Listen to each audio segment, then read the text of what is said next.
Друзья, всем привет! Что у нас сегодня на повестке дня?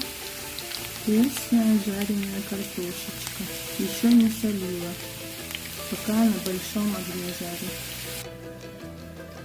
Здесь у нас варится мясо на косточках. Свежее, то, что в субботу купили на Северном. Не знаю, или борщ делаю, или бульон. Посмотрим. Здесь у нас вкусный будет салатик. Это острая белая редька. Свежий лук нарезала, зеленого не было. Посолила, поперчила.